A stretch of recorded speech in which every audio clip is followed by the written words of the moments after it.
This call is now being recorded. Okay, so I have started recording.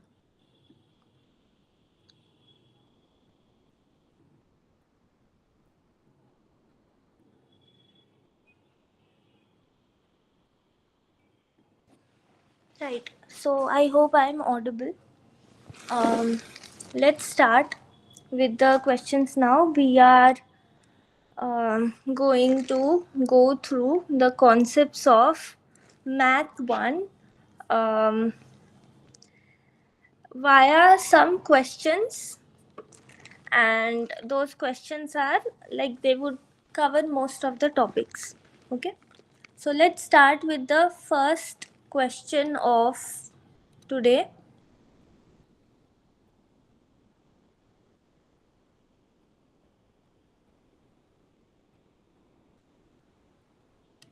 Right. So consider the following graph. The graph is given, and we have to say which of the following is or are not spanning tree of G. Okay. So what is a spanning tree? A spanning tree is a subset of the graph G such that all the vertices are connected, and they are connected using minimum possible number of edges. Okay, so the graph will obviously have all the given vertices, and it will also have the edges, but minimum possible edges. So let's look at the options. So the first option has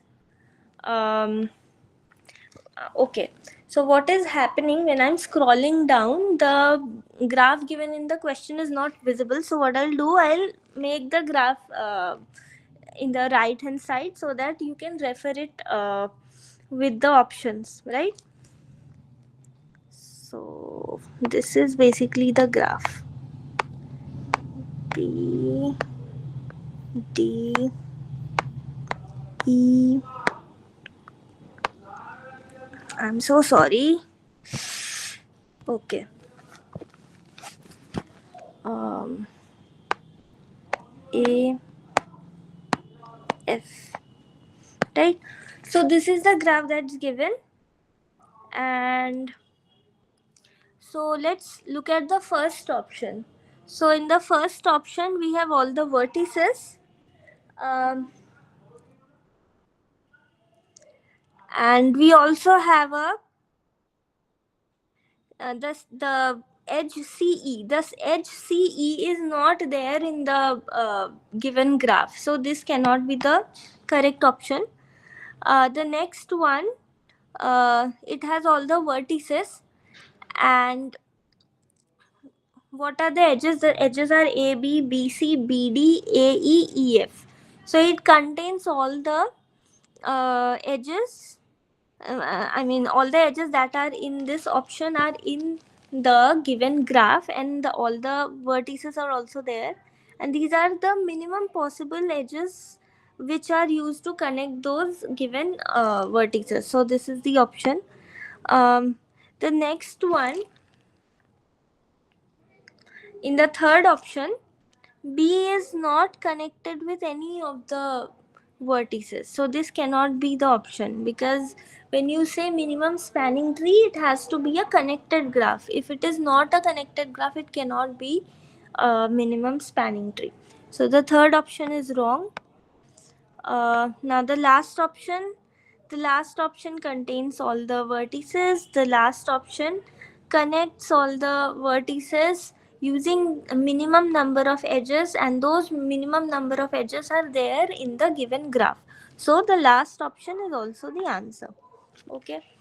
Okay. So now moving. Okay, I hope I am clear. Right. So moving on to the next question. The next question is okay. So Devendra has three sons: Jatin, Ravi, and Hem. Ravi has one son named Rathi. Hem has two sons, Avi and Manish. This family tree has been shown in the figure below. Let us define a relation R as follows. So two relations have been defined, R and S.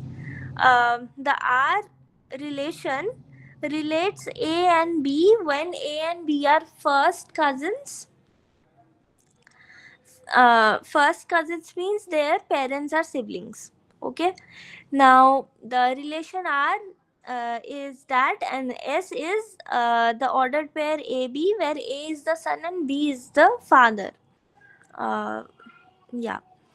Okay. So in this case, when A is first cousin of B, then B is also first cousin of A, right? So this particular relation R is symmetric. Okay, so R is symmetric. Uh, when A is first cousin of B and B is first cousin of, yes, this is getting recorded and this will be uploaded. Right. So when A is first cousin of B and B is first cousin of C, then A and C are also first cousins.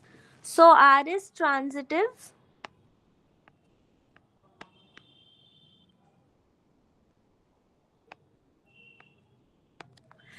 Um, but A cannot R cannot be reflexive. Why? Because A if we say A is first cousin of A, which would mean that someone is their own first cousin. So someone cannot be their own first cousin, and hence we can't say A is first cousin. Uh, Therefore, we can't say A is first cousin of A, and so R is not R is not reflexive. It is symmetric and transitive, but R is not reflexive. And hence one condition is not satisfied, so we can't say that R is an equivalence relation. Okay, so now let's check the since we are investigating R, let's check the third option. The third option says that Rathi and Hem are first cousins. So Rathi is here and Hem is here, right? So Hem is Rathi's uncle, which means that Hem's father Devendra and Rathi's father Ravi, they are not siblings, they are father and son, right? So since Rathi and Hem are not first cousins, so this ordered pair in option 3 cannot be in relation R. So this is also wrong. Now option number 2, Rathi and Ravi belongs to S. So when does it belong to S? When A is son of B. So Rathi is son of Ravi, and so Rathi belongs to S. But Rathi does not belong to S because Ravi is not son of Rathi. Ravi is father of Rathi. So this is correct option. Now the fourth option says that Jatin Devendra belongs to S. So Jatin is son of Devendra, so this belongs to S. But Rathi Devendra does not belongs to us. So Rathi is the grandchild. It's not the son. He's the grandchild, and so it does not belongs to us. And so this is the correct option. I hope this question is also clear. Now moving on to the next one. Okay, so we have adjacency matrix of an undirected graph, right?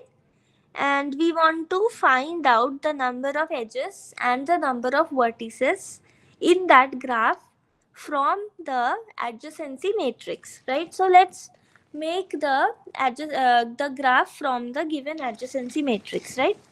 So let's first number the vertices. So there are 5 vertices. Let's name it as A, B, C, D, and E. So let this be for A, B, C, D, E. A, B, C, D, E. Okay, so we have named. Okay, So 5 vertices, the number of rows and number of columns represent the number of vertices in the graph. And we have seen that there are 5 rows in the graph, sorry, in the matrix. I'm so sorry. In the matrix, I meant. Uh,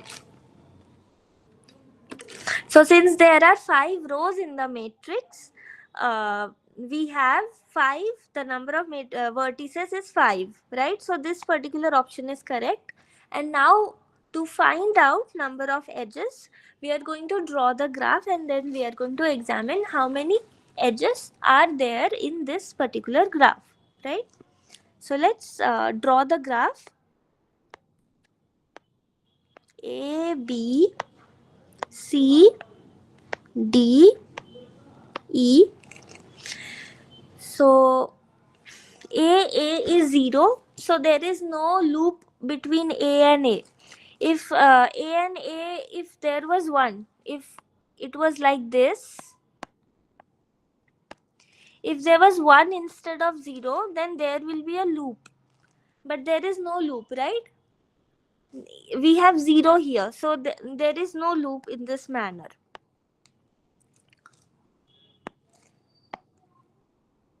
So there is no edge between A and A.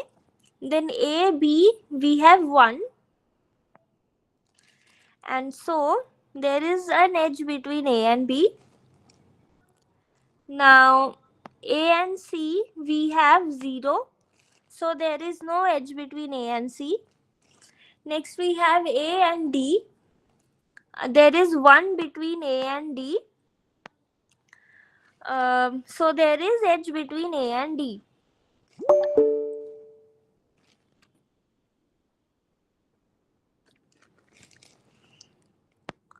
Next A and E is 0, so there is no edge between A and E. Similarly B and A, we have already made an edge between B and A. This is the same edge. Why? Because this is undirected graph. Since this is undirected graph, A, B and BA. Yeah, somebody had some question.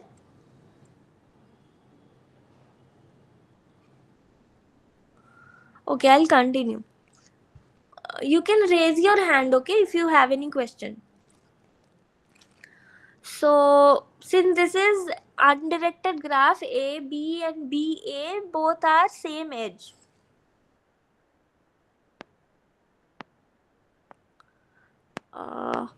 Now, B and B, there is no edge between B and B.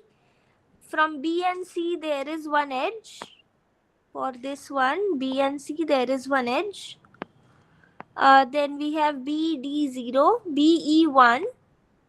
So there is edge between B and E. Next we have CA as 0, CB as 1, CB as 1, CC as 0, CD as 1, right? CD as 1. Then CE as 1. So edge between C and E. Next we have DA1, DB0, DC1, DD0, DE1. Then EA0, no edge between E and A. EB1, edge between E and B. EC1, edge between E and C. ED1, edge between E and D. EE0, no edge, no cell, no loop on vertex E. So okay, now we have made the graph and we are going to count the number of edges. How many edges? 1, 2, 3, 4, 5, 6, 7, right? So the number of edges is 7. Right. Okay. So I hope this is clear. Now moving on to the next question. Okay. So an undirected graph has 12 edges. Find the number of vertices if the degree of each vertex in G is 2. Okay, so now let's break the question down. In this, like a lot of information is given in this question. So let's try to understand what they are saying and what it means, right? So first of all, what is degree of a vertex, right? So if we have a graph, say there is a graph like this.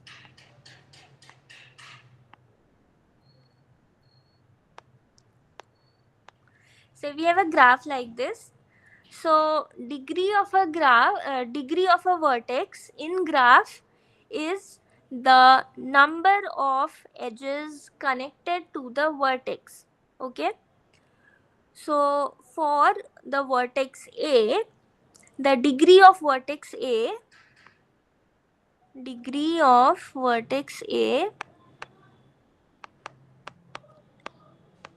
is equal to 2. Why? Because two edges are connected to the vertex A. Similarly, degree for vertex D is also 2 because the vertex D is connected directly to one edge, two edge. Here C is connected to one edge. So degree of vertex C is 1 and degree of vertex B is 1, and E is not connected to any edge, and so degree of vertex E is 0, right? So that is the degree of vertex. Now let us see that each edge is contributing to the degree of two vertices. For example, if we take the example of this particular edge which is connecting D and A, this particular edge which is connecting D and A, this is contributing to the degree of vertex A and the degree of vertex D. Okay. So now let's look at the question. It is saying that the degree of each vertex is 2 and it has got 12 edges. So when it has got 12 edges, each of the edge contribute twice to the degree of the vertex, which means the sum of degrees of vertices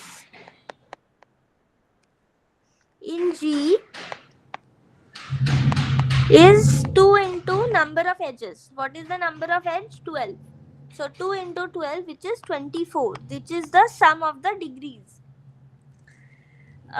Now we have been given that degree of each vertex is 2, which means 2 into number of vertices um, will give us the sum of the degree, because each vertex has degree. Okay, right. So here 2 into number of vertex, and each of the vertex has degree 2, and so 2 into number of vertices will give us the sum of degrees, and from the number of edges we found that the total sum of degrees will be 24. 2 into number of edges, because each edge contributes twice to the degree of each vertex, right? And from this particular equation we get that the number of vertices is 24 divided by 2, which is 12.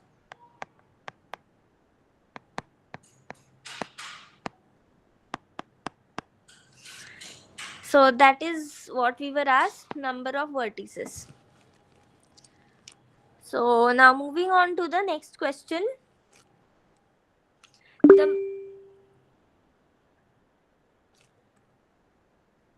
Yes, please, you can ask. Hello, ma'am. Yeah. Madam, so 2 times number of edges is equal to 2 times number of vertices. Come Like, again. how the like my doubt is whether 2 into 2 times number of edges equal to 2 times number of vertices. Like how you got the second step, like how you made the formula 2 into. Yeah, this is actually done in two steps. Before starting and solving the question, I was explaining that um, when you have a graph like this,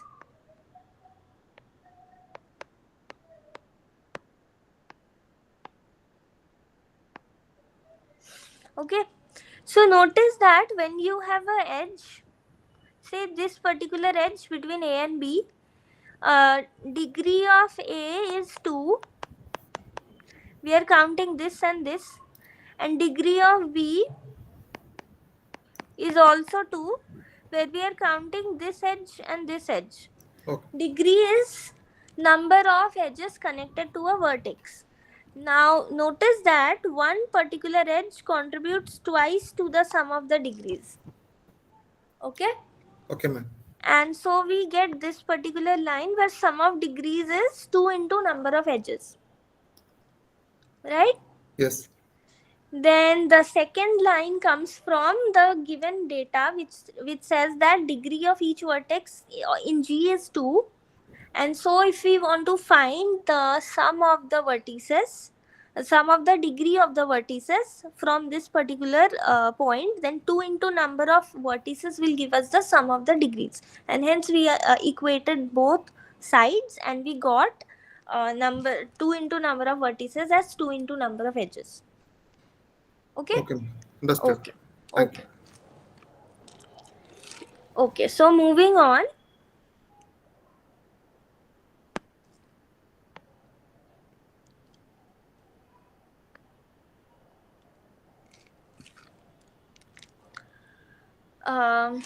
The melting point of ice and boiling point of water in Celsius scale is 0 degrees and 100 degrees centigrade respectively. In Fahrenheit scale is 32 degree and 212 degree Fahrenheit respectively. Okay. So they are saying that 0 degree Celsius is equivalent to 32 degree Fahrenheit, and 100 degree Celsius is equivalent to 212 degree Fahrenheit. Okay, so when we solve this, we are going to get, if we write Fahrenheit in terms of Celsius, then we are going to get 1.8 C plus 32, or you can say 9 by 5 C plus 32. This is going to give you Fahrenheit, right? So now if change in Fahrenheit scale varies linearly, so yeah, we can see that it varies linearly. So since it varies linearly, and we found what that equation will be from these two particular points, these two equations, we can derive this particular formula. So now we are said that then at what temperature, they're asking at what temperature in degree centigrade both scale read the same. So when is x degree Celsius equal to x degree Fahrenheit? What is the value of x? This is what is being asked. So this means that x is equal to 9 by 5x plus 32, which means that 9 by 5 minus x is equal to minus 32, which means 4 by 5 x is equal to minus 32, and on calculating we are getting 4x is equal to minus 160. So x is equal to minus 40. So 40 degrees Celsius will be, sorry, minus 40 degrees Celsius will be equivalent to minus 40 degree Fahrenheit. Okay. This is our answer.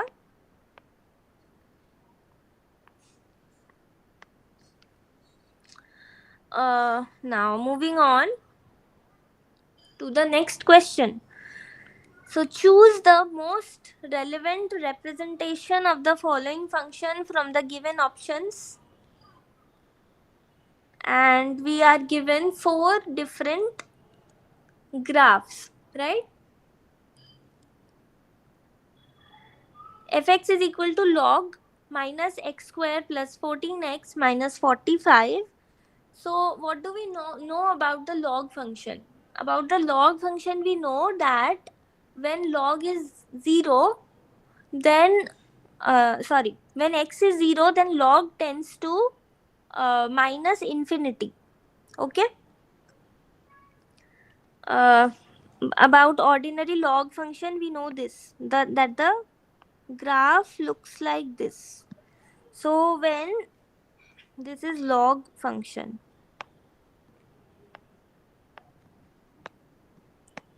so about log function, we know that as x tends to 0, log x tends to minus infinity, and fx we have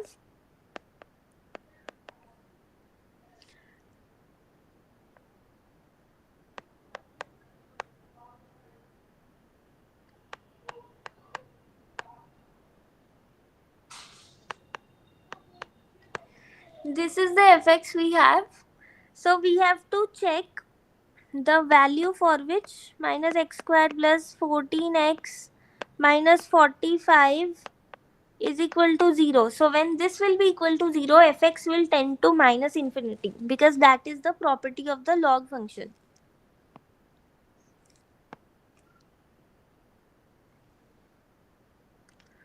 So what do we get? We get here x square minus 14x plus 45 is equal to 0, and when we break it down further, x square minus 9x minus 5x plus 45 is equal to 0.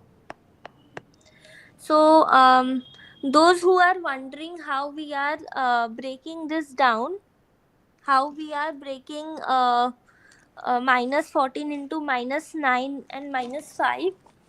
So notice that 9 and 5, when we multiply it, it is 45, and when we add minus 9 with minus 5, we have minus 14.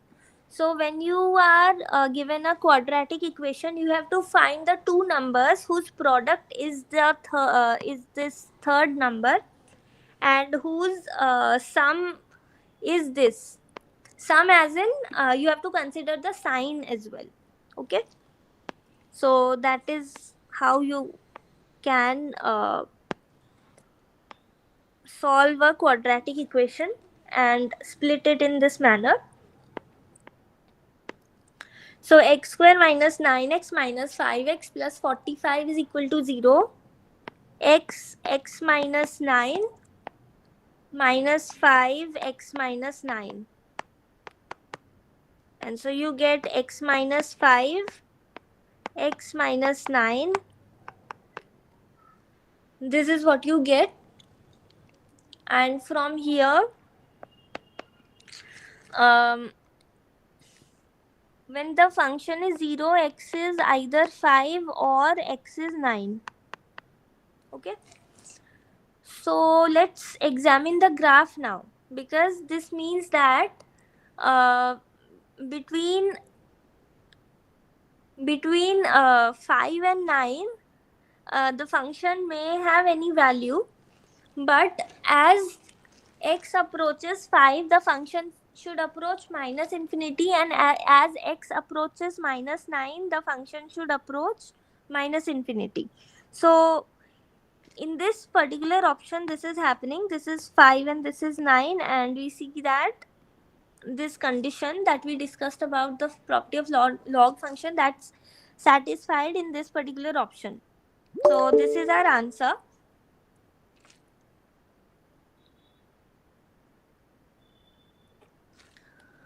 Now moving to the, okay, we didn't need this. Okay, moving to the next question. So, okay, so find the vertex coloring of the graph given below.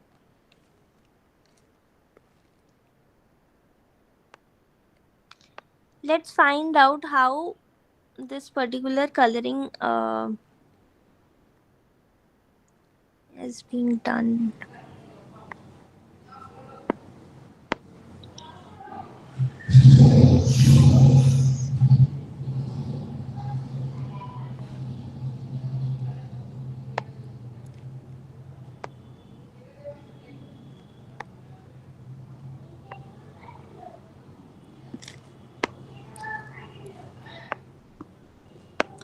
Okay, so I have recreated the graph.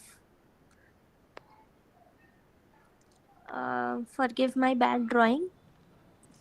Anyway, so to find vertex coloring, notice that, say we choose one particular coloring for this vertex. Okay, say one, we have chosen one color for this particular vertex. Now the adjacent vertices, this one, and this one, cannot have the same color that we chose for the initial vertex.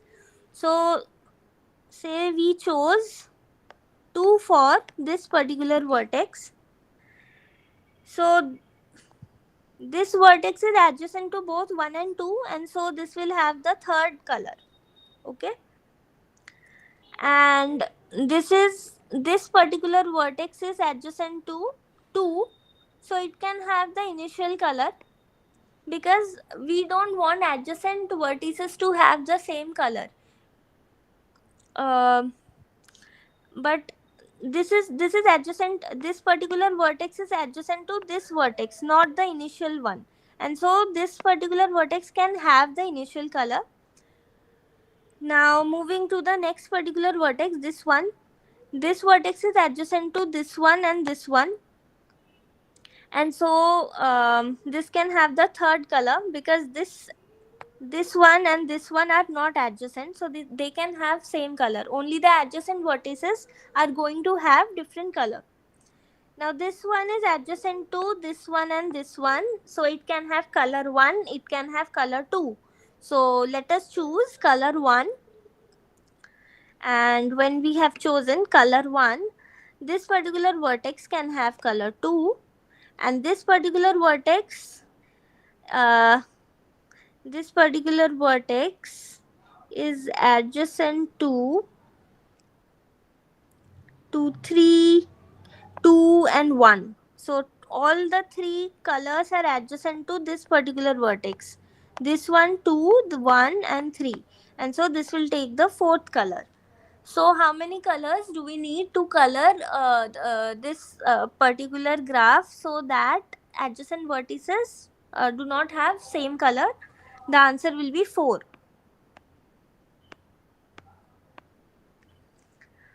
Moving on to the next problem. So which of the following statements are correct with respect to the below given DAG? So we have to find DAG sequence, topological sequence for this particular graph that is given to us. So what are we going to do? We are going to look at the in degree. So the in degree of E is 0. The in degree of A is 3. The in degree of vertex F is 1. The in degree of vertex B is 3. The in degree of vertex C is 2. No, sorry, 1. Um, and this particular vertex D is 3. For H is 2. And for G is 2. So what is in degree? So when we have a directed graph,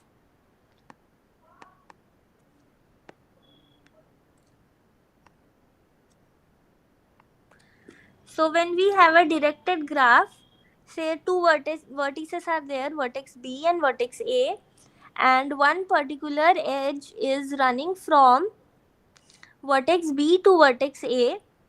So since it is going from B to A, the in degree of vertex A is 1 and the out degree of vertex A is 0. 0. And for the case of B, the out degree is 1 and the in degree is 0. Okay, so that is your in degree and out degree. Now to create the sequence of topological ordering, we are going to look at in degree. Since E has in degree 0, E is going to be the first in the sequence, and then we are going to delete E from the graph. Okay, I'm going to redraw the graph without E.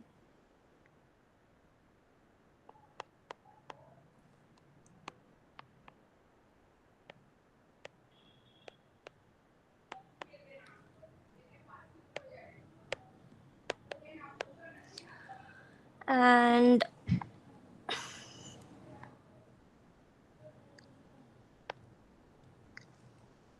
so I'm basically making all the edges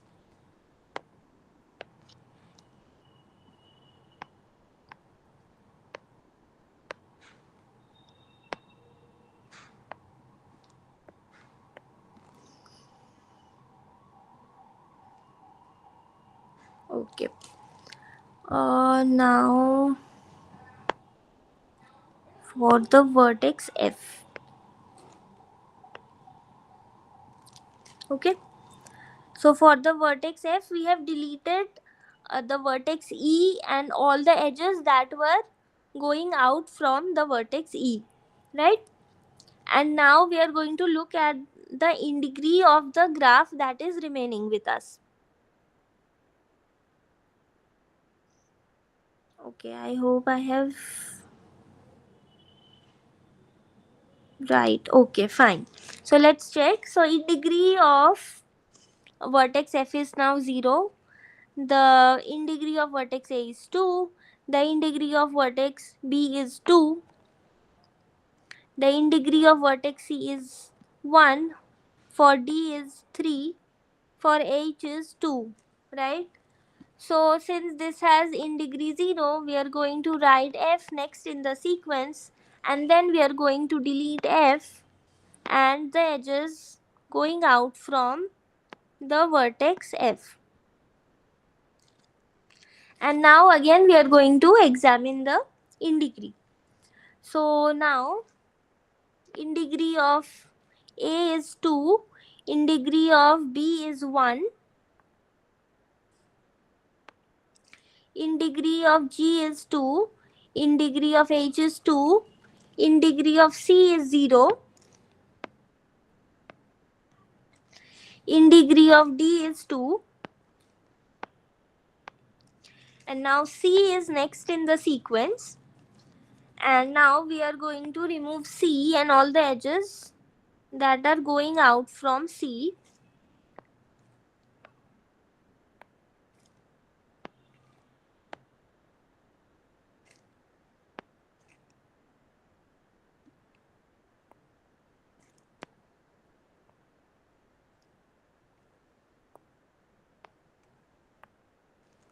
Okay, right. E. Okay, C has been deleted, right?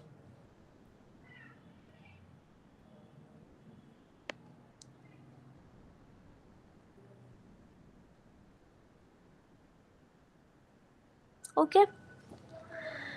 So now the in degree of B is 0, in degree of H is 1, in degree of D is 1,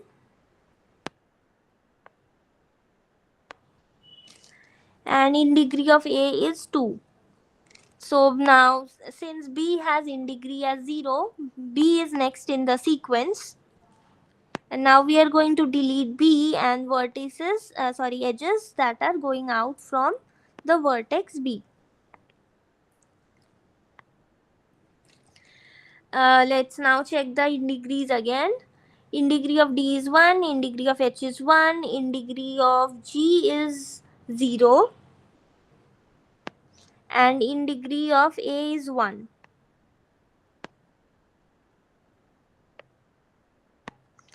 Now G is next, and we delete G and the edges going out from the vertex G, and examine the in degrees again. And H has in degree 0,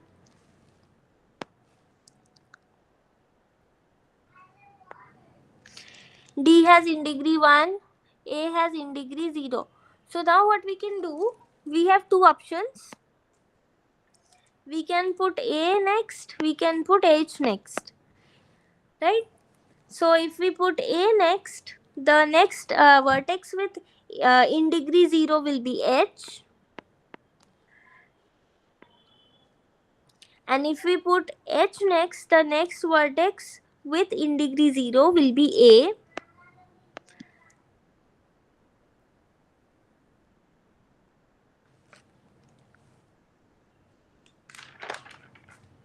Okay.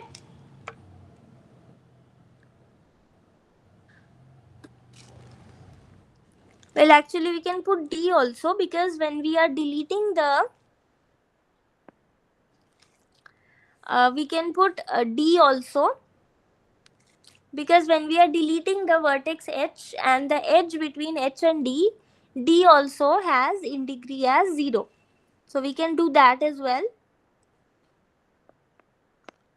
And then the remaining vertex will come at the end. So this gives us the possible topological sequence as 3 and 4. The longest path in DAG has length 4. What is the longest path?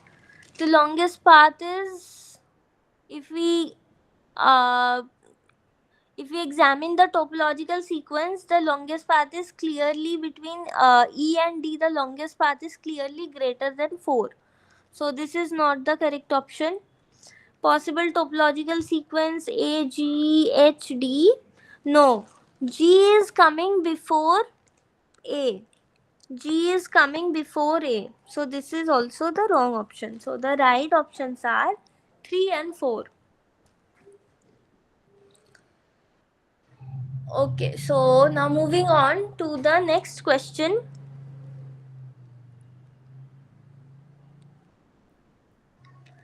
The breadth first search tree, BFS tree, of a graph is shown below. Choose the option which may represent the original graph. Okay, I have not I'll draw the options. Okay,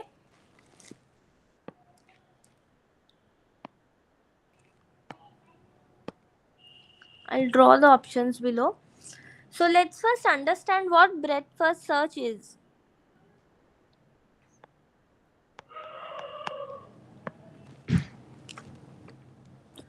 For breadth first search, we are going to look at each of the levels, right?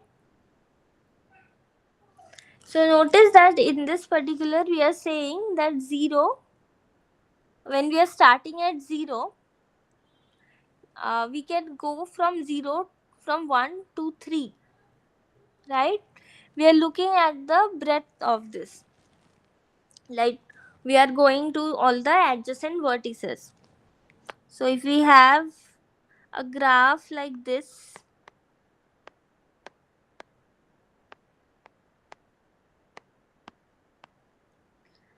So what this means is that 1, 2 and 3 are adjacent vertices of 0, and then 4 is the adjacent vertex of 1.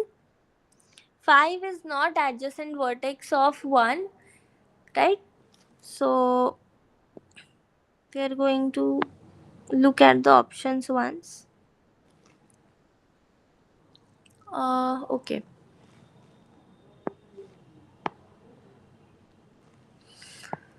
So the option A gives us something like this.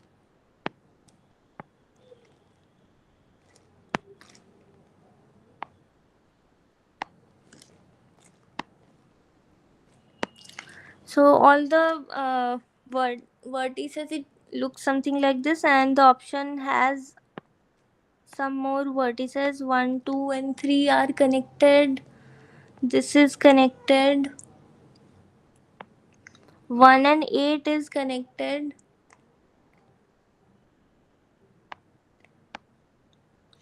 I'm making the option given.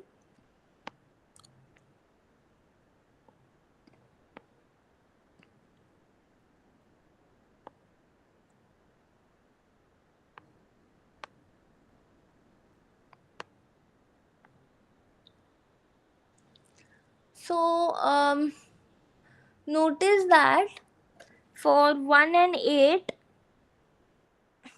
and for 3 and 10,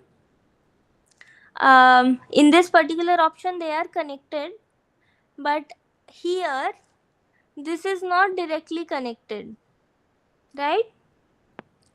The BFS tree that we have, it does not connect 1 and 8. It is not in the same level, and so this particular option cannot be the answer, because it shows that 1 and 8 are in the consecutive level. So this is not the correct option. Now moving on to the next option.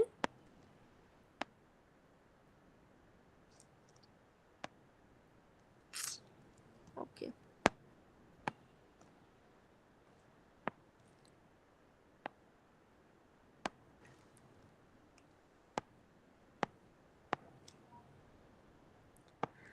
So the next option looks like this.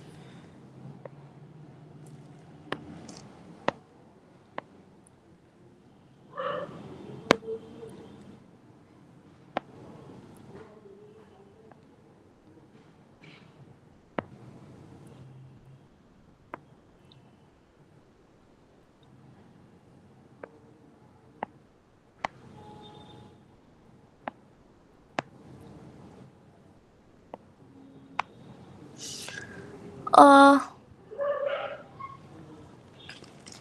make the option once.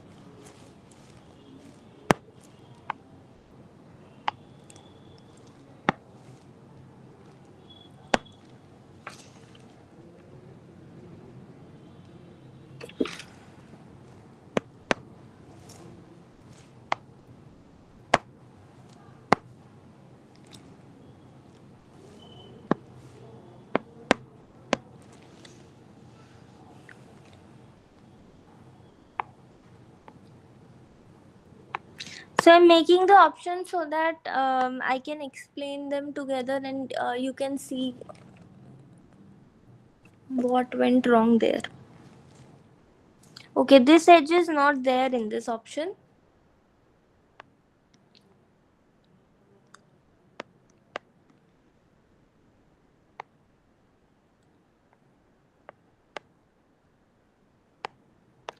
So since this edge is not there in the option, but it is there in the given BFS tree, so this also cannot be our answer. Now looking at the last particular option, the last particular option looks like this.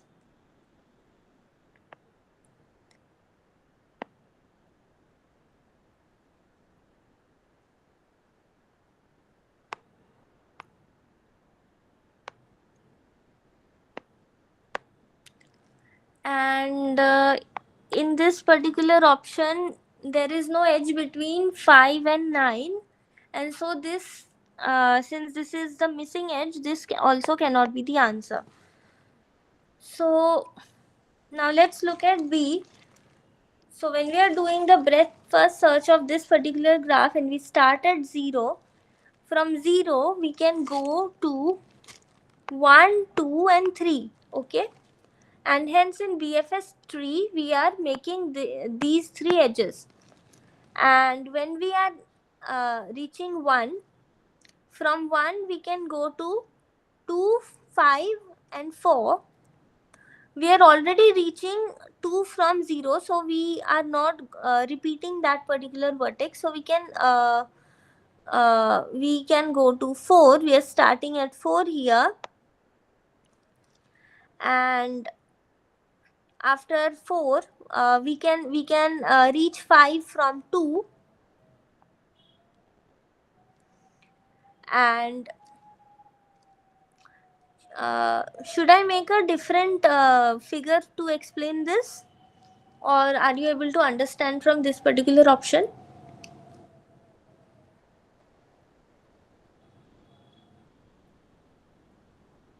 Okay, I'll explain it here only. So first we are starting at 0, and from 0 we can reach 1, 2 and 3, because 1, 2 and 3 are adjacent vertices. Adjacent vertices to 0. So 1 is adjacent to 0, 2 is adjacent to 0, 3 is adjacent to 0, and so we are making the BFS tree in this manner. And from 1 we are going to 4. From 2 we can reach 5, and we can reach 6, right? From 1 we can reach 4, from 2 we can reach 5, we can reach 6. 5 and 6 are done, so from 3 we can reach 7. And after that, when we go to 5, the adjacent vertices of 5 are 8 and 9. So from 5 we can go to 8 and 9. Look at the graph, adjacent vertices are 8 and 9. And from 6 we can go to 9 and 10. 9 we have already reached from 5, and so we okay, so we can do that. That is an option. But in this particular BFS tree we have chosen to go to 10 from 7, and so from 6 we don't have to go anywhere. Then after that, from 9 the remaining vertex is 11, and we have chosen to traverse 11 from 9. Okay, so this is the BFS tree, and that's why we are getting this particular BFS tree from this particular graph. This is the correct option. Now moving on to the next question. So a vertex U is called a root vertex of a directed graph is there is a directed path from U to every other vertex in the graph. So the definition of root vertex is, from the root vertex of the graph we can reach any vertex of the given graph. And then one directed graph is given, and we have to find the root of this particular vertex. Means we have to find the vertex in the given graph G such that from that vertex we can reach any vertex of that graph. So let's examine. From 4 we can reach only 5. Okay, from 4 we can reach only 5. From 5 we can reach only 1. From 0 we can reach okay, so right, so from 4 we can reach 5, we can reach 1, we can reach 3, but we can't reach 0 or 2. From 5 we can reach 1, we can reach 3, but we can't reach the other two vertices. From 1 we can reach 3, and other than that, because this is directed graph, we can't reach any other vertex. From 0 we can reach 3, and that's it. Because this is a directed graph, we can't reach any other vertex from the vertex 0.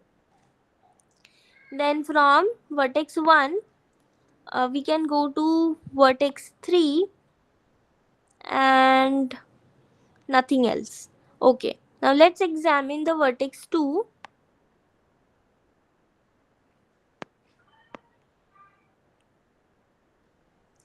From vertex 2, we can go to vertex 1. From vertex 2, we can go to vertex 4. From vertex 2, we can go to vertex 0. From vertex 2, we can go to indirectly to vertex 3. And so every vertex is reachable from the vertex 2, and so vertex 2 is the root of the vertex G. Root vertex of G. Now moving to the next question. So let G be a simple graph with vertex set 1, 2, 3, 4, 5, 6, 7. So we have 7 vertices given. Suppose two distinct vertices, say I and G of I and J of G are adjacent if and only if I plus J is a multiple of 3.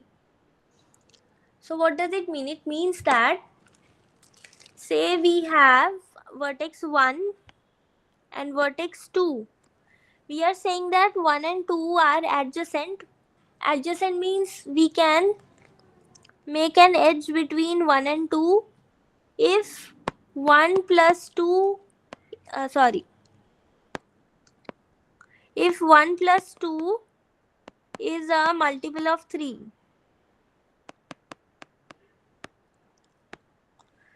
And in this way we have to make the entire graph. So say we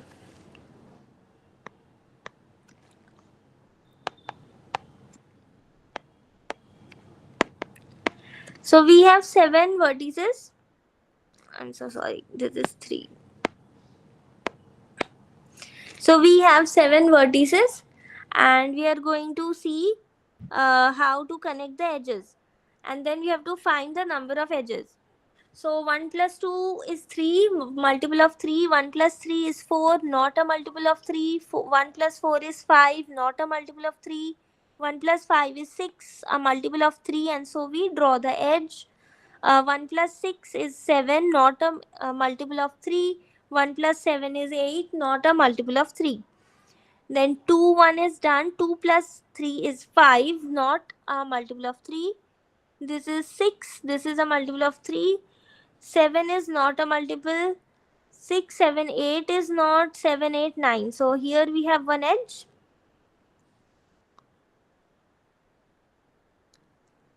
Here we have one edge. Here we have one edge. And here we have one edge. That's all. Okay. So now what is the number of edges? 1, 2, 3, 4, 5, 6, 7. So our answer to this question is 7.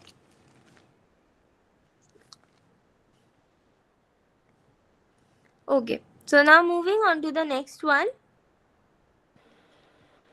What is the weight of... Ma'am, Yeah. can you please re-explain? Of course, of course. Okay. So first of all, okay, I'll draw the graph again.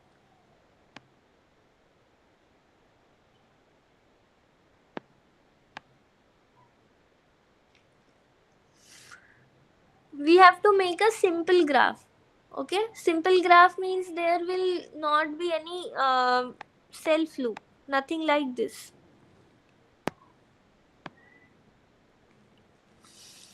Now we have 7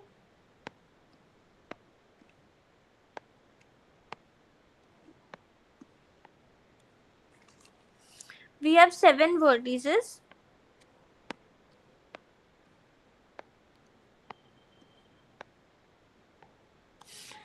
and they are numbered 1, 2, 3, 4, 5, 6, 7.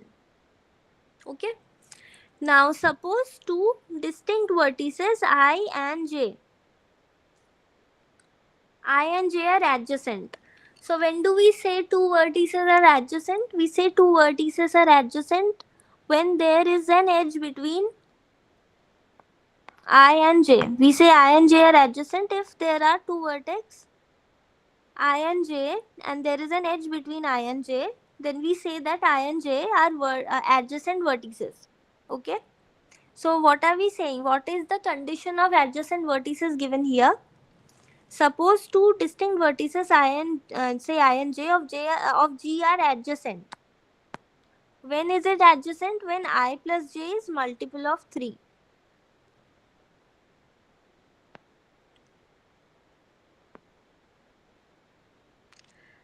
So um,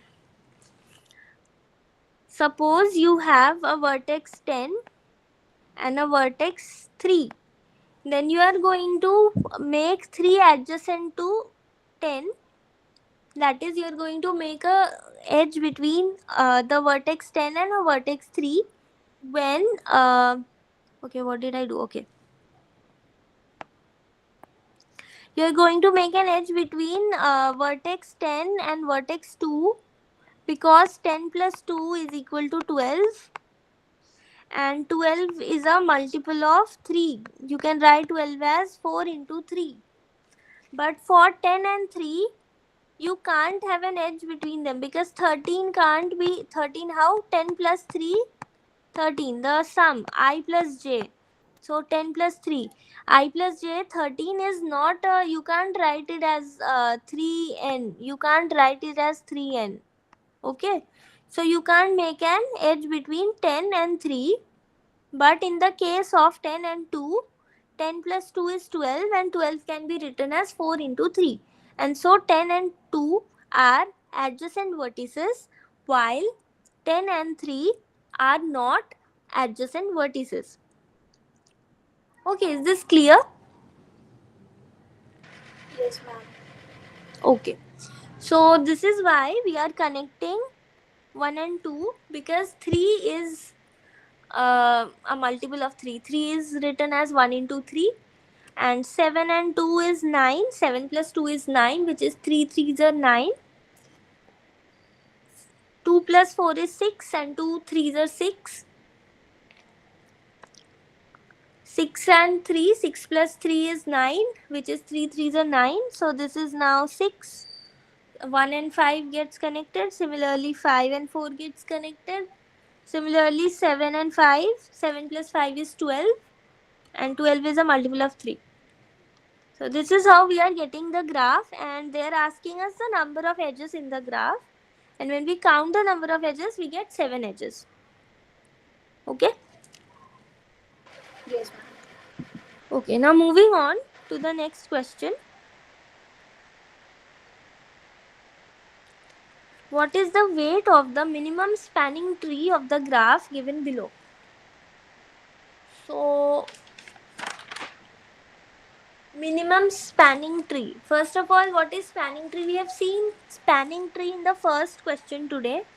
So spanning tree is a subset of the graph G which contains all the vertices, which is a connected graph and there are no loops in the graph. Okay, for minimum spanning tree there are no loops in the graph and in spanning tree it is minimum possible edges which are connected and the graph contains all the vertices. So what I am saying is spanning tree, it contains all the edges, all the vertices. Um, a spanning tree is connected graph.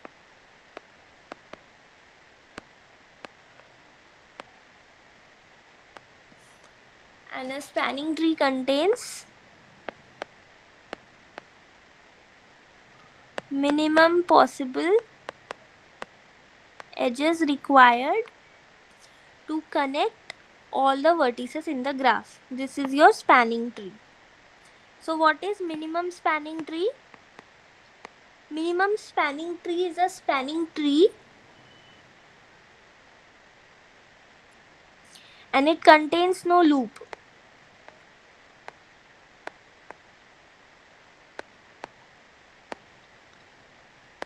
Minimum spanning tree contains no loop.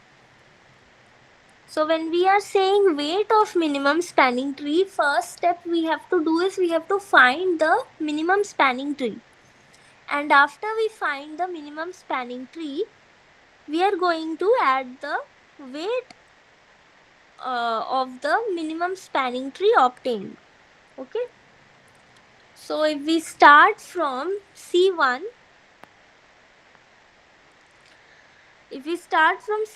we can connect with C2 from this edge, from from this edge to C6, and using this edge to C0. So what is happening here? We are to create minimum spanning tree, we are going to choose least possible weights.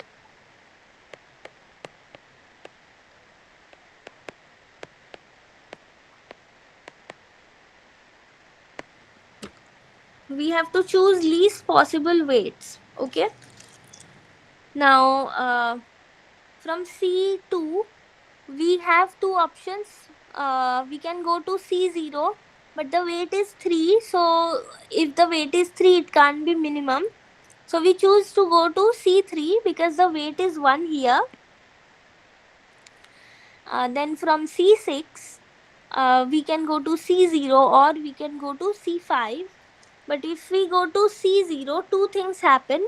We get a loop because we have already we have already traced from C1 to C6 and from C1 to C0. So if we go to if we go from C6 to C0, we end up forming a loop, and notice that the value of the weight is also higher. Here there is 5 and here we have 3. So from C6 we go to C5, and from C0 the least possible weight is 4. And also because we don't want to form a loop, because if we go here we end up forming a loop, and if we go here we end up forming a loop, so we don't go there. And have we traced all the vertices? We have traced all the vertices, and so this is our minimum spanning tree.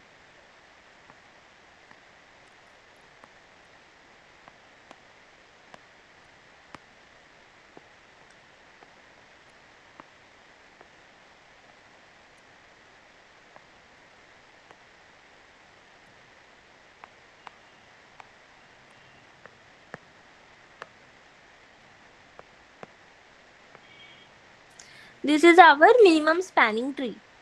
So what are the weights? Here we have 2, here we have 1, here we have 2, here we have 1, here we have 4, and here we have 3. And we are going to add all the weights. So 2 plus 1 plus 2 plus 1 plus 4 plus 3. So 2 plus 1 is 3, 5, 6, 4 is 10, 13. So the weight of this minimum spanning tree of this particular graph is 13. This is our answer.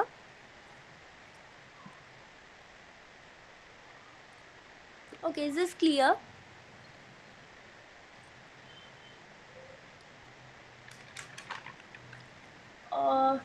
Fine. Now I am moving on to the next problem. Okay, so we have fx, which is a polynomial 4x cube plus 3x square plus 2x.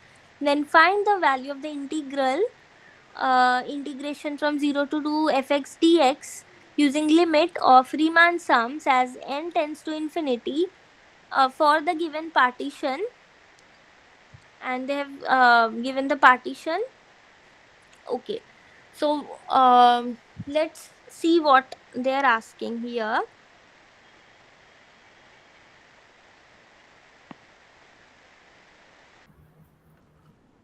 So the partition looks something like this. So 0, 1 by n, 2 by n, 3 by n. Okay, the partition looks something like this up to 2.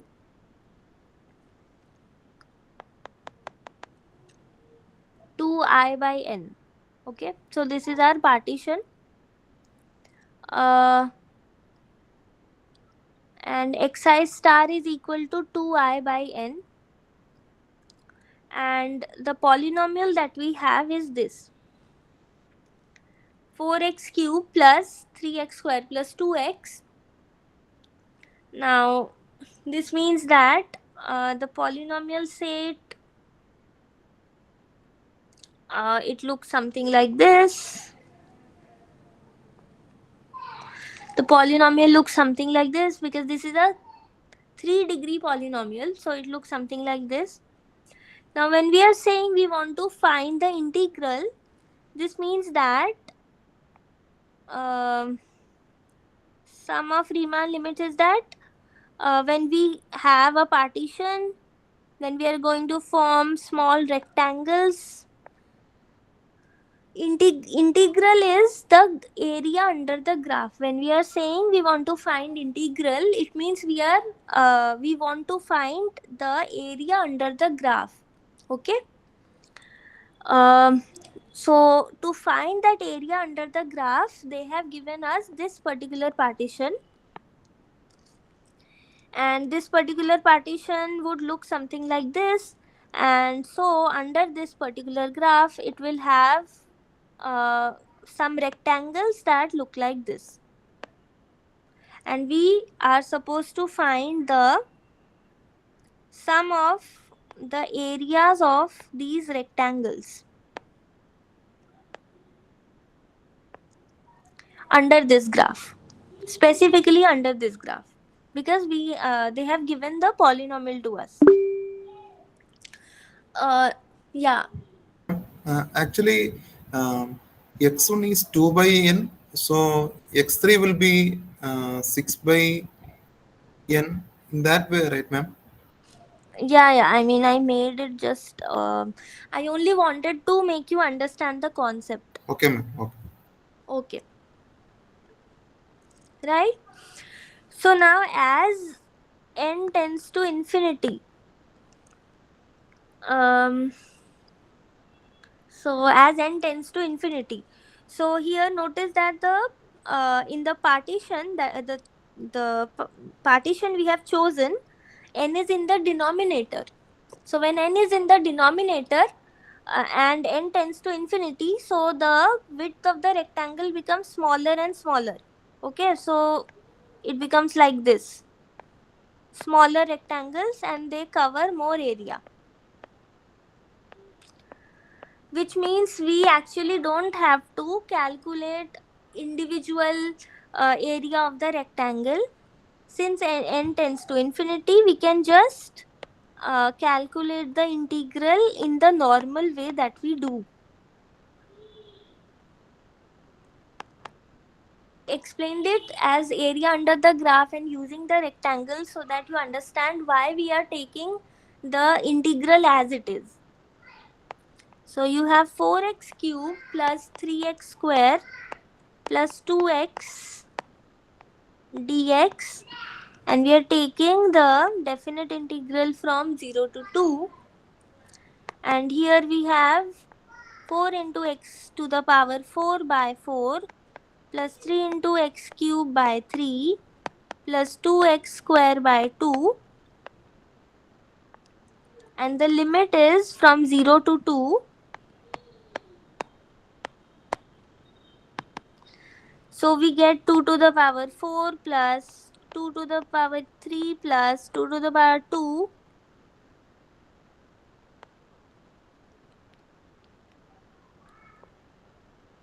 Okay. Well, my pen has lost its charging, and I'm really sorry about that. Please bear with me.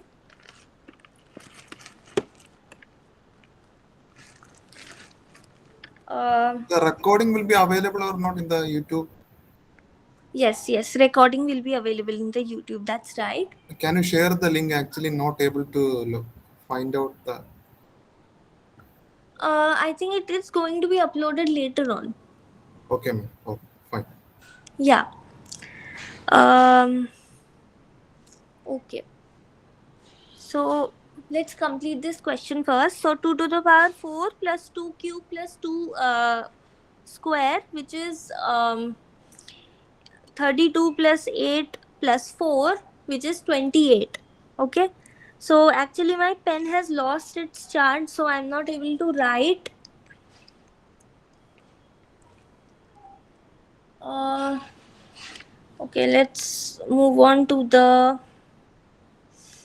Okay, so I have to. This is a bit tricky because I had to write here. So, can you please excuse me so that I can change this particular so that I can write? Yeah. Can you give me 5 to 10 minutes? Okay. Okay, ma'am. Yeah, I'll be right back.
Yeah, am I audible?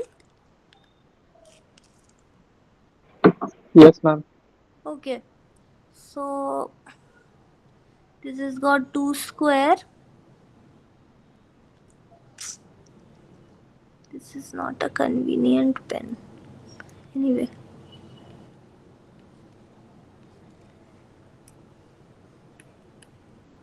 So this is 28 basically.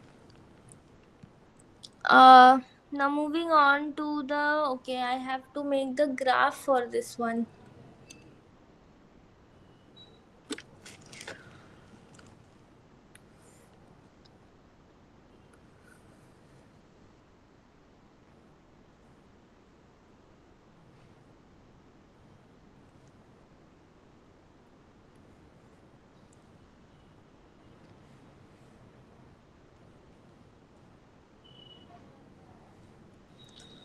So there is this it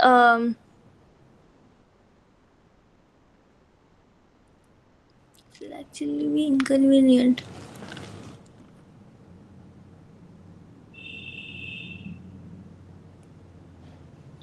Anyway, so this I'm really sorry I'm not able to make the graph for this because for some reason the pen is not really cooperating too much. Uh, Let me try. Okay. Anyway, I'll carry on with the question to the best of in the possible circumstances. So we have this particular function for which the domain is given as closed interval minus 11 to 9, and from there uh, in the domain we have removed the point minus 10, and from this domain the function is giving us a real valued function. The range is r. Okay, so given that there is only one saddle point, so when is it a saddle point? We say that a critical point is a saddle point when the graph continues to decrease or increase despite the point being a critical point. Usually what happens, usually um, when we have a critical point, it increases, and after the critical point the graph decreases, right? Or the graph decreases, then after the critical point the graph increases. These are the usual. So when we have first increase and then decrease, then we get a local maxima. And when the graph first decreases and then increases, then we get local minima. But in the case of saddle points, the graph decreases, we get saddle point, and then the graph continues to decrease. This is one case. Or the graph increases, then we get critical point, and the graph continues to increase. Okay, so in this particular function there is one saddle point, and answer the following question based on the figure. So figure, I'm sorry I'm not able to make because of technical issues, but I'll explain the question anyway. So global minimum value of a function doesn't exist, so we have to say whether the global minimum exists or it doesn't exist. So the case of global minimum is that when the graph cannot, like when the value of the graph reaches the minimum but never really, like it continues to get tends to reach the lowest value but doesn't really reach it. Okay, so uh, like in the case of log function we saw, here we had discussed the graph of the log function,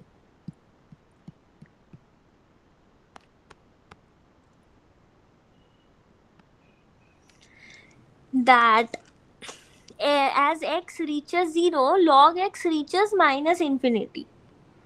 So it continues to go to minus infinity, but it does not really reach a minimum, right? Similarly, when a function when the value of x it reaches the it reaches a certain value for which the function does not really reach the minimum, even if continues to approach it, then we say that global minimum does not exist. Okay, so from the graph that is given, you would see that in the domain minus 10 is missing. Minus 10 is missing from the domain, and so uh,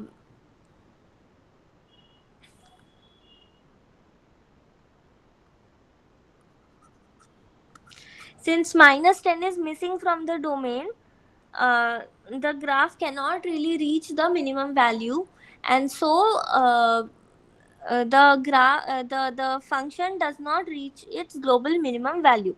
Okay, then finding global maximum and global minimum is global minimum we have discussed. Global maximum, when it exists, it is straightforward, it is the highest point in the graph, and when we see that it is reaching some value but it is not really reaching the maximum value, it approaches but it doesn't reach, then we say the global maximum doesn't exist. But in this particular case, or when in the case when global minimum exists, then we'll see that the global minimum is the highest point in that graph. Number of critical points in the restricted domain minus 5 9.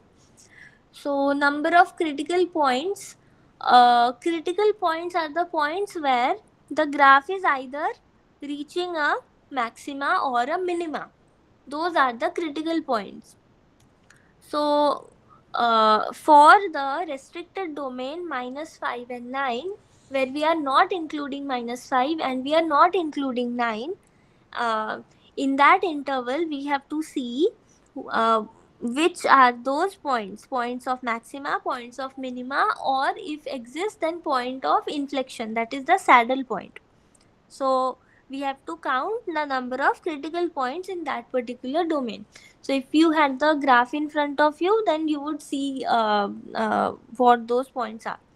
So now the number of points where fx has local minima in the restricted domain minus 7 9. So in the restricted domain minus 7 9, you would see that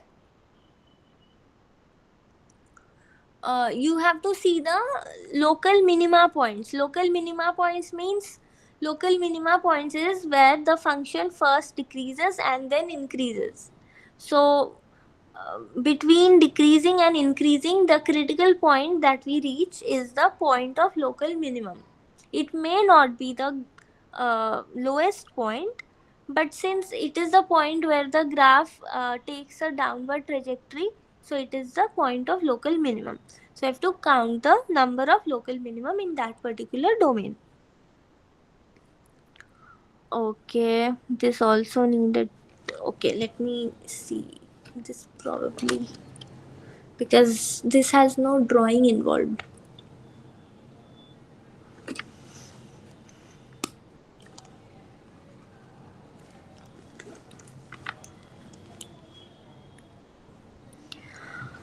Uh, so let us break this function down.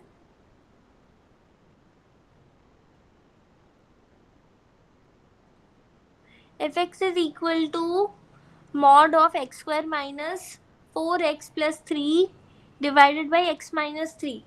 So when we factorize x square minus 4x plus 3, we are going to get x minus 3 and x minus 1. So x square minus 4x plus 3 is product of x minus 1 and x minus 3. So when we break this function fx, we get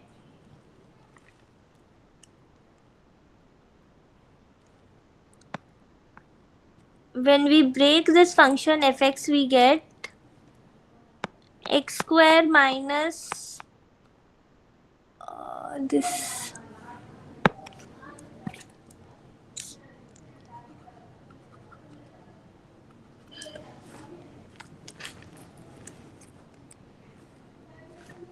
This is a really inconvenient technical issue.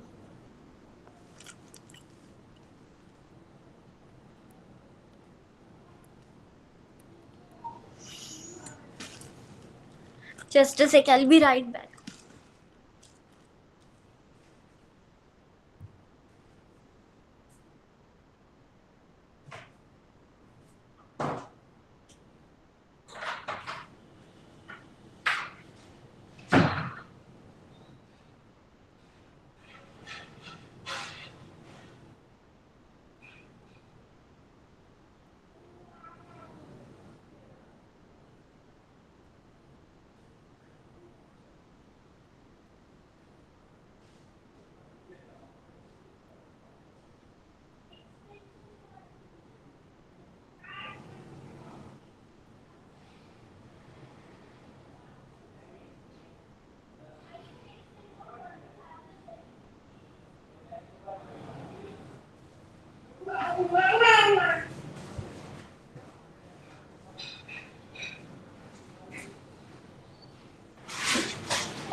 Okay, I'm so sorry, I'm not able to solve the issue.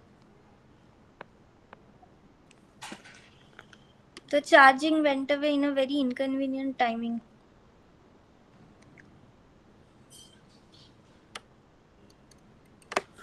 Well, let's look at this question.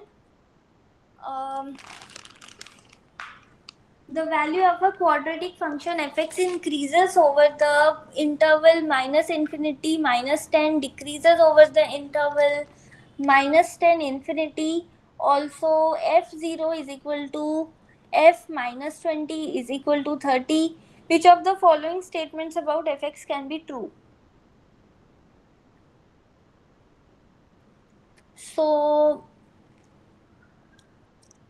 the first statement says f is an injective function. So we know that injective function, the definition of injective function is f of x1 is equal to f of x2 implies x1 is equal to x2. But here we have f of 0 is equal to 30 and f of minus 20 is equal to 30. But 0 is not equal to minus 20 and so f cannot be injective. Okay. The next option, so the first option is not the correct option.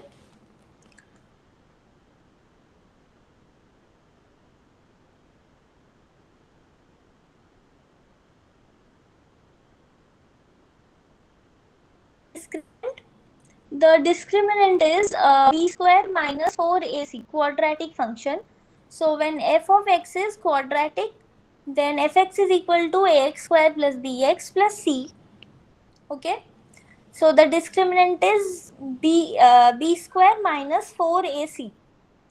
So here we have c as 30. Okay, how c as 30? F of 0 is equal to 30. We have been given that. So the quadratic equation becomes ax square plus bx plus 30. Okay. So when we calculate the discriminant, it is b square minus 4 into 30 into a. So which is b square minus 120a. Now notice that when we say that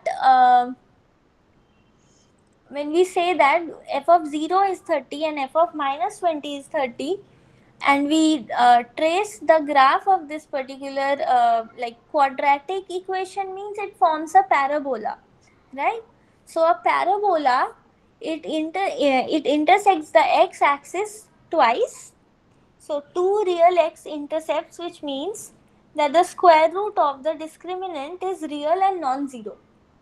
So when the square root of the discriminant is real and non-zero, then d should be positive. D cannot be less than 0. Right? So when d is greater than equal to 0, then the discriminant of fx, that's the second option. So the second option is also correct. Sorry, the second option is correct. The first option is not correct. I just explained that fx is not an injective function. Now coming to the third option, fx can be minus 0.1 into x plus 30, x minus 10. Now if you put x equal to minus 20 in the third option, okay, if you put x equal to minus 20 in the third option, then you are going to get f of minus 20 is equal to 30, right? Okay, and so the function given in the third option is one of the possible functions that we can say is possible for the given fx. Now let's look at the fourth option. So in the fourth option, if we put x equal to minus 20, then we are getting minus 0.1 into minus 20 minus 30 into minus 20 plus 10, which is minus 0.1 into minus 50 into minus 10, which is minus 50.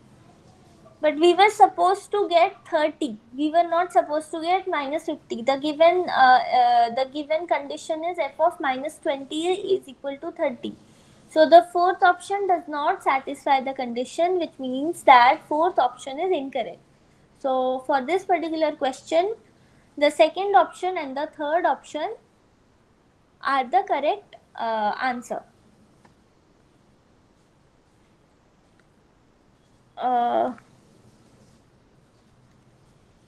Okay.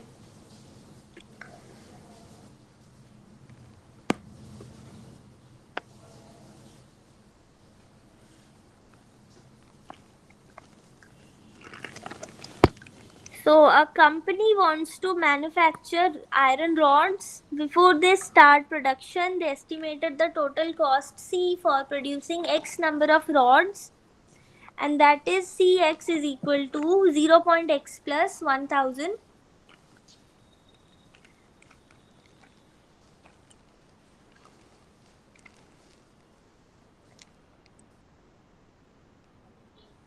Okay, let me try once again.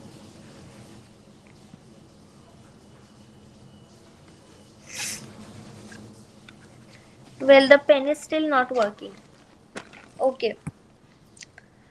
So, and the total revenue R for selling X number of iron rods is Rx is equal to 2.x. So, they are also sure that every iron rod produced will be sold. So, find the minimum number of iron rods the company should manufacture to get a profit. So, what is given in the question? The question is total cost is Cx is equal to 0.2x plus 1000, and total revenue is Rx is equal to 2.5x. Now, since every iron rod produced will be sold, we have revenue 2.5x is equal to the total cost 0.2x plus 1000. And when we solve this particular equation, which equation? 2.5x is equal to 0.2x plus 1000. Okay, so when we solve it, the x goes to right hand side, the x goes to left hand side. So we have 2.5x minus 0.2x is equal to 1000, which means 2.3x is equal to 1000, which means x is equal to 1000 divided by 2.3. And when you calculate this division, you are going to get the result of this particular question. The minimum number of iron rods the company should manufacture to get a profit. Okay.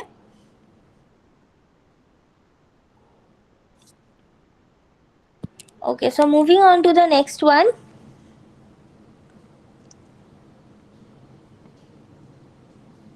So what I'll do is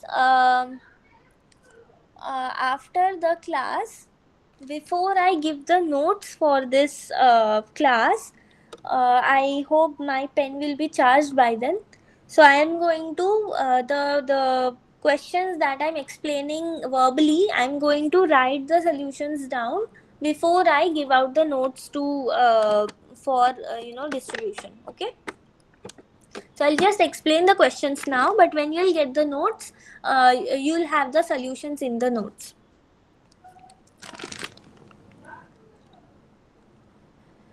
So two highways perpendicular to each other are considered as the coordinate axis. So Arpita's house is at point minus 3a and Pooja's house is at point minus 310. So the x coordinate is same, the y coordinate is different. The y coordinate for Arpita is a and for Pooja is 10. Okay. Now the distance between Arpita's house and Pooja's house is 6 km. So if we use the distance formula, then 6 km can be written as root over 10 minus a whole square plus minus 3 plus actually minus 3 plus 3 will be minus 3 minus 3 whole square. So since both the x coordinates are same, that particular part will get cancelled and we have 6 kilometer as root over 10 minus a whole square. Okay, so we have 6 is equal to 10 minus a, which means a is equal to 10 minus 6, which is a is equal to 4. So the y coordinate for Arpita's house is 4. We get a is equal to 4. Now Sophie's house is at B10 and we are given the distance between Pooja's and Sophie's house. Pooja's house and Sophie's house are at distance of 8 kilometers. Pooja's house, the coordinates for Pooja's house is minus 310 and Sophie's house is B10, which means the y coordinate will get cancelled. So we have 8 is equal to root over b plus 3 whole square. So 8 is equal to b plus 3 and b is equal to 8 minus 3 and b is equal to 5. So we got a is equal to 4, b is equal to 5. Now what? Okay, so a and b are real numbers. We have already found the values of a and b. Now what is the distance between Arpita's and Sophie's house? Okay, so Arpita's house is at coordinate minus 3, 4 and Sophie's house is at coordinate 5, 10. So the distance will be root over 10 minus 4 whole square plus 5 plus 3 whole square, which is equal to root over 6 square plus 8 square. And when you calculate it, you have 36 plus 84, 36 plus 64 is 100. So root over 100 is 10. And so distance between Arpita's and Sophie's house is 10 kilometers. Okay, this is the last question for today.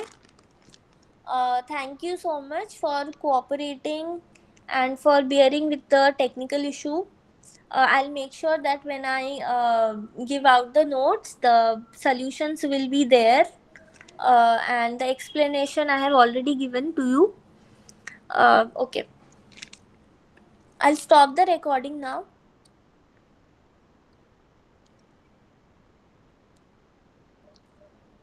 Thank you, ma'am.